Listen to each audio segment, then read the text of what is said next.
menjaga, saling peduli kepada kita. Peduli itu bukan hanya kepada manusia, tetapi kepada lingkungan alam juga. Seperti bagaimana Rasulullah juga sosok pemimpin yang sangat peduli terhadap masyarakatnya.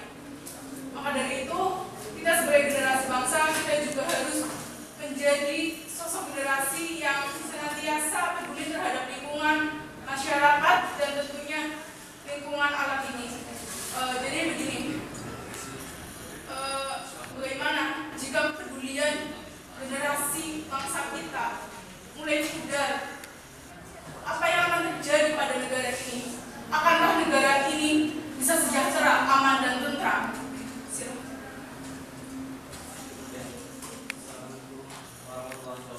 Waalaikumsalam. Perkenalkan kami dari SMK Negeri 2 Purwokerto. Nama saya Dewi dari SMK Negeri 2 Purwokerto. Saya Kasih Jenovi dari SMK Negeri 2 Purwokerto. Nama saya Muhammad Misati dari SMK Negeri 2 Purwokerto.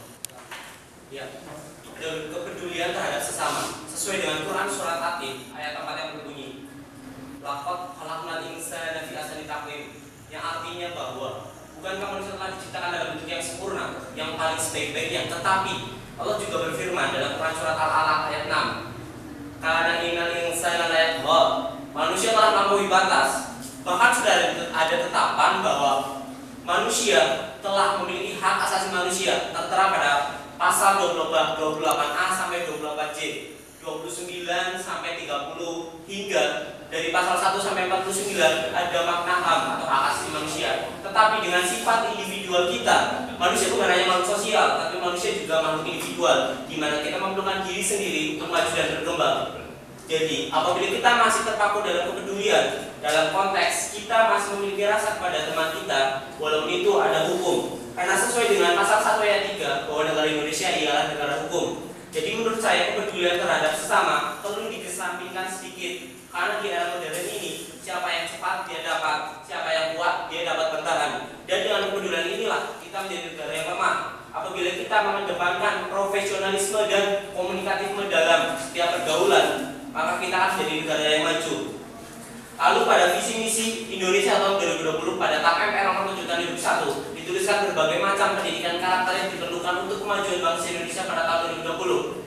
Sifat kepedulian dikesampingkan dan diajukan menjadi sifat profesionalisme, karena kepedulian merupakan salah satu hal yang mempengaruhi profesionalisme dalam hal mewujudkan cita-cita bangsa yang tertera pada Undang-Undang Dasar 1945 alinea pada pembukaannya alinea keempat. Silakan Mas untuk menambahkan.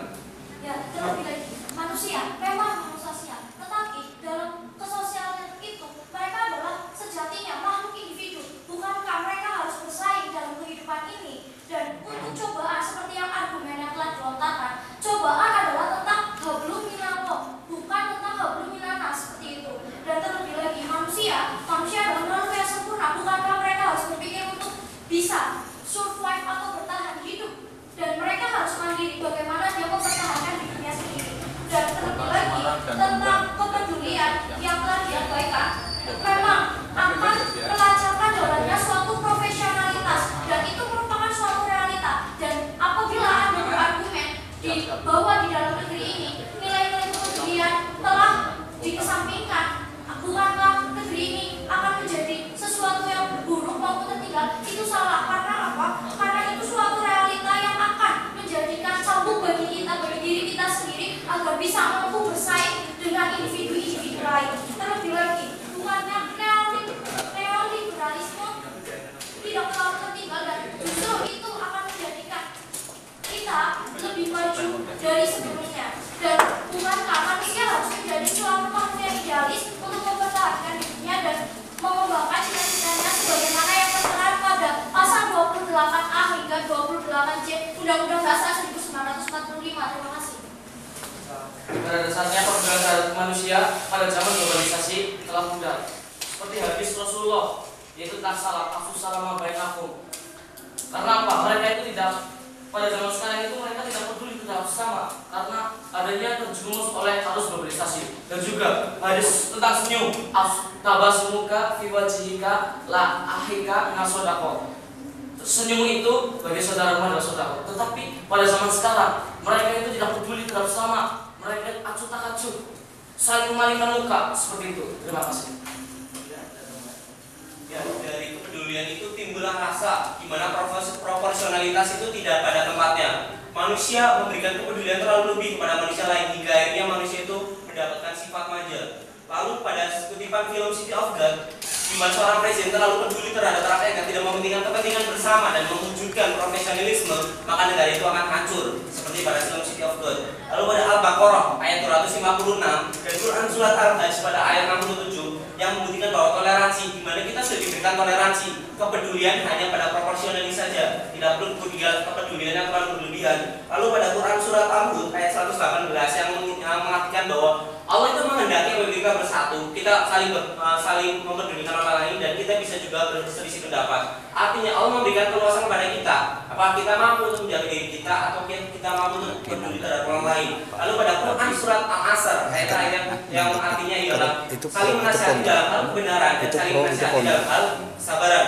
Tetapi hal ini disalahgunakan karena idealisme kita semakin sempit, di mana mereka peduli, tetapi pedulinya dalam arti negatif. Peduli mereka itu pada saat ulangan mereka memberikan contekan, bagi mereka itu peduli, padahal itu merusak moral bangsa. Pada saat mereka melakukan pekerjaan, mereka memberikan uang lebih kepada orang lain, padahal itu merupakan salah satu pelanggaran korupsi KKN seperti itu. Jadi kepedulian di zaman sekarang tidak perlu lagi karena dikesampingkan oleh suatu nilai yang baru, yaitu proporsionalitas dan profesionalitas. Terima kasih. Baik, saya akan menjawab dari kontra dari situ. Buat kepedulian itu jika suatu negara tidak peduli dengan masyarakatnya, masyarakat itu ada masyarakat kalangan atas, tengah dan bawah.